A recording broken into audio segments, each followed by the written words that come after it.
Um, monthly budget report, Deputy Superintendent Scott Jones. I don't know what we can do in 8 minutes, but we can get through something, I believe. What do you think? It's informational. Yes, sir. We'll move through it. We'll make sure we meet all of the standards, and I'll do it as quickly as possible. So but we definitely end it and come back to it too. So let's see how far we can go. Yep, we'll get through it. Monthly budget report follows. Deputy Superintendent of Operations Scott Jones' monthly budget report follows.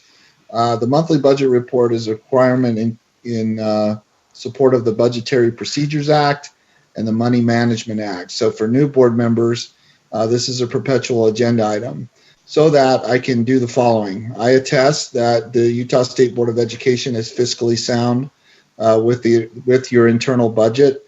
This internal budget is focused on money that stays within the office and is basically appropriated and then allocated by way of our systems and processes to your various sections. There is one caveat to this. It relates to the statewide online education program. We do our due diligence. We ensure that we never knowingly go into the red with any particular program. So recently we realized that the enrollment requests for private and homeschool students were exceeding the budget or the appropriation of $3.2 million of ongoing funds that were appropriated by the legislature.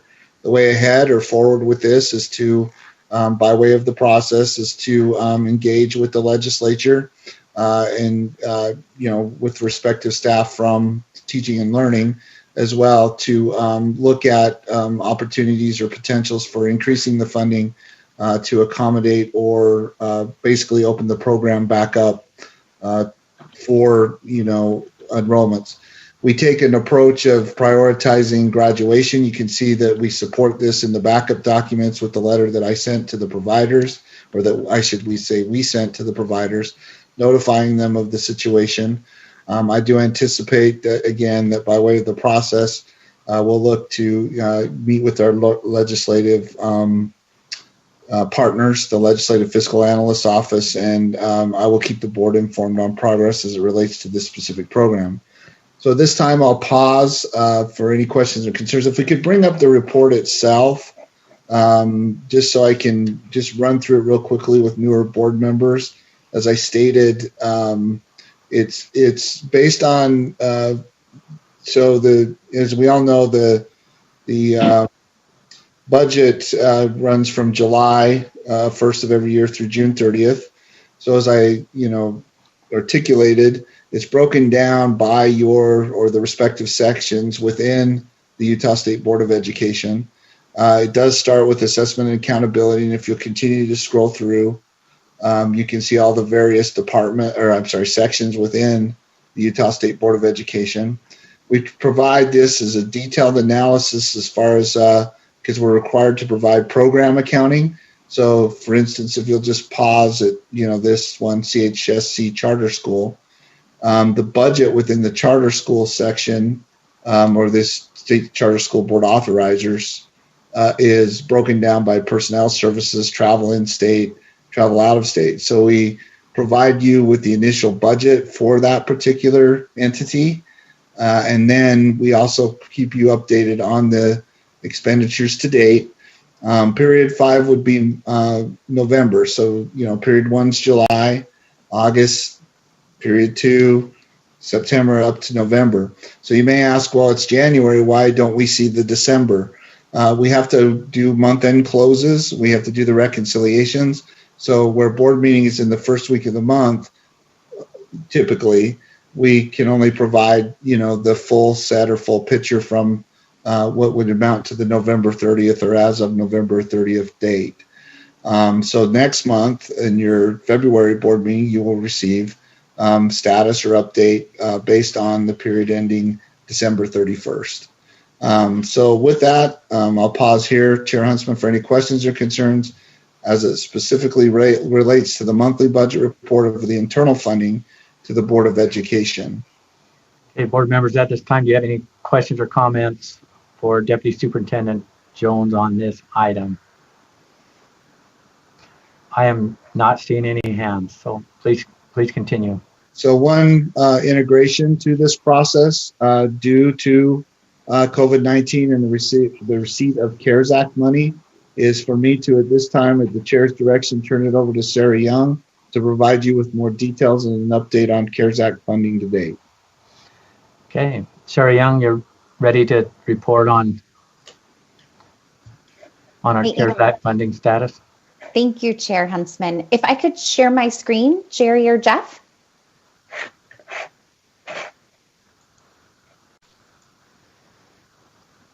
All right, give it a shot. Great, thank you, I've got it.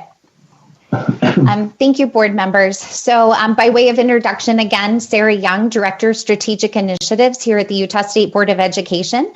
As Deputy Jones shared, we do a monthly update on the CARES funding related to the State Board of Education. And I'm going to provide that update very quickly before your lunch break.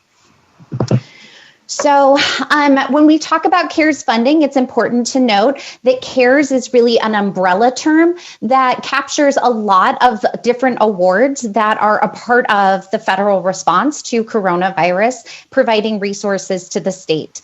So the primary awards that we are referencing here today is the ESSER 1 award. You heard Superintendent Dixon share that an ESSER 2 award is in process. So the one we are referencing today is the original award that was made back in March of 2020 and the progress on grants related to that effort.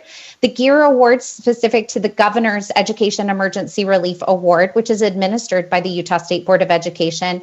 And then finally, Coronavirus Relief Awards. These were originally awarded to the state of Utah and then sub-awarded to the Utah State Board of Education for very specific purposes that you can kind of see outlined within the grant titles. So in terms of timeline, a major change that occurred since we last spoke with you in December. Originally with coronavirus relief funds, the original federal legislation required that all goods and services be received at the local level by December 30th of 2020. I believe that was, very optimistic of how we would be in terms of responding to the pandemic and recognizing that we're not as far as we had hoped to be in terms of, mitigating those issues. The federal government passed additional legislation right in December that extended that funding timeline to June 30th, 2021. So this is going to be reflected and has been communicated to all of our LEAs by Deputy Jones so that they're aware that they have additional time with which to spend the awards they've been given specific to the coronavirus relief funds. It is important to note that those funds are specific to addressing immediate needs due to COVID-19. So each of our awardees are expected to spend those funds on goods and services to really address COVID-19 needs as they occur right now. So this table is going to show a breakdown of where we are in terms of total award value compared to the amount that has been reimbursed as of December 23rd, 2020, which is the date we pulled this data to be able to meet board backup. You'll see that we're making good progress in terms of our LEAs requesting reimbursement for the awards that they have in the system. And the one I will highlight specifically is K-12 Broadband, which has actually closed the award cycle. And we were able to spend a little over 93% of those funds towards providing broadband opportunities for students for this current school year. As far as the CARES survey components that was discussed at the last board meeting, just as a friendly reminder, we are administering a survey to our local education leaders right now regarding CARES. This includes federal reporting requirements that we have as a state, Utah legislative requests that have been made by members of legislative leadership through the Legislative Fiscal Analyst Office, and finally incorporating some of the Utah State Board of Education inquiries that were posed and directed to staff in December. I'm pleased to let you know that we released that tool to the field on December 4th, 2020. Emails were sent to Title I directors, business administrators, and the grant points of contact for ESSER and GEAR. Those are due to the agency by January 8th, 2021. And as of the date that we pulled this information on December 28th, we had 68 of our LEAs with full or partial responses. As staff were sending follow-ups, just to remind the field, these are due by Friday. We will be reporting reporting on this to you as an outcome in the February board meeting. With that, I wrap up my presentation. Thank you, Chair Huntsman. Thank you. Board Member Cannon. Sarah, thank you for your presentation. I just have a quick question. It appears that trying to get broadband out to students was a top priority, and we spent 93% of that money. Can you just give us a quick overview in terms of where the state of Utah is in terms of providing broadband to every student? Yeah, it's a great question. Thank you, Board Member Cannon. So in terms of the K-12 broadband effort and the grant I alluded to, those were 41 awards that were made to local education agencies, so districts and charter schools, to be able to provide solutions for meeting broadband needs in their individual communities. For us at the State Board of Education, it was really a first-time pilot for us to be able to learn more about what does it take to provide broadband to our K-12 students, what strategies are most successful, and what areas should we continue to invest in and promote as a best practice. We're currently working with a K-12 broadband external evaluator who will have more of that information available for the State Board of Education later this spring to inform next steps. As far as the state of Utah goes, we're in a very positive space in terms of having devices available through our digital teaching and learning program to provide our students. However, it's a new venue for most of our districts and charter schools starting in March of 2020 to also be in the business of making sure that they have broadband access at home, as our previous efforts were really focused on the school building. So I definitely want to make sure I'm clear that it's an area we continue to work on, not just as a K-12 agency, but in partnership with the Governor's Office of Economic Development's Broadband Council, as well as UETN and other authorities in this area. Thank you, Sarah. Thank you, Board Member. Board Member Lear. Your hand's raised. Thank you. It is raised, and thank you very much for the opportunity to ask a question. Sarah, and I think I wanted to first make a comment and then ask a question. I think the reporting that Sarah explains now is an example for Board Member Hymas of why there are required reports for LEAs. The federal government wants reports. The state legislature wants reports, and rather than querying 180 LEAs, those entities expect to get it through the USBE. So if I'm not mistaken, I think this is one example of the money is desperately needed, but the entities that give it also want to know how it was spent and when it was spent.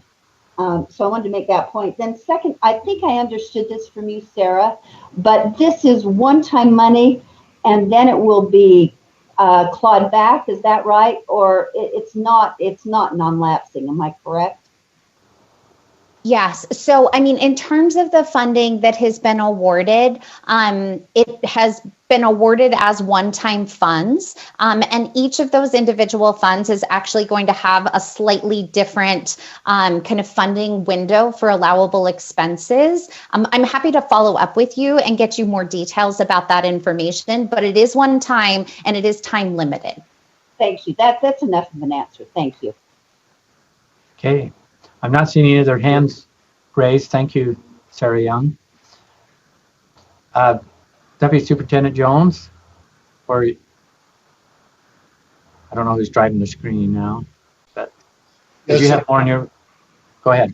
Right, so for this agenda item as well, we always provide an update or a report on the board's discretionary funds. So if we could pull that report up, please, for display. And I think we're getting close. So I think what we're going to do is I think we can wrap this up and have our, I don't want to go in late.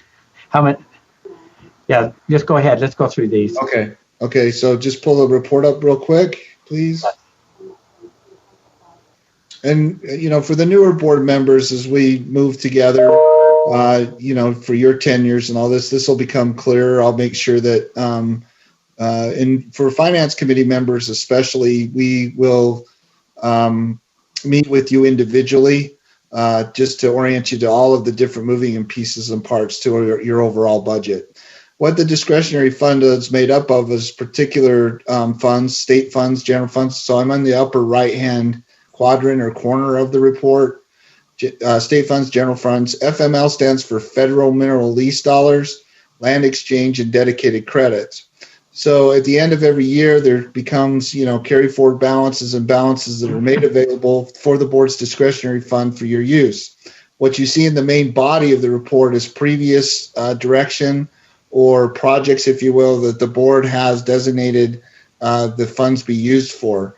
When we set those or establish that by virtue of the process that we do here, we typically do that in committee, in the finance committee, and then the finance committee puts forward recommendations on how the board should use these types of funds. Recently, we had one by way of the process where federal mineral lease dollars in the amount of $234, $150, $155 were designated. At this time, staff would like to go back to you, Chair, for a proposed motion on the federal mineral lease money. Well, and maybe because there will be discussion on this motion, why don't we hold off on this? I just wanted to make sure they could just see the discretionary fund report. And then when we get past our time certains, we'll come back to 6.2.1. Would that be okay with you? Without any objection? We've got to jump into our. We've done this last time, and board members didn't have enough time to get some lunch in them, and we jumped into the time certain. So at this time, we'll come back after our time certains are behind us. So right now, let's get to our lunch. And if we can try to be back about 5 to 7 after, I hope our guests will be okay with us starting a few minutes late. So let's get our half-hour break in right now. Thank you. Appreciate it.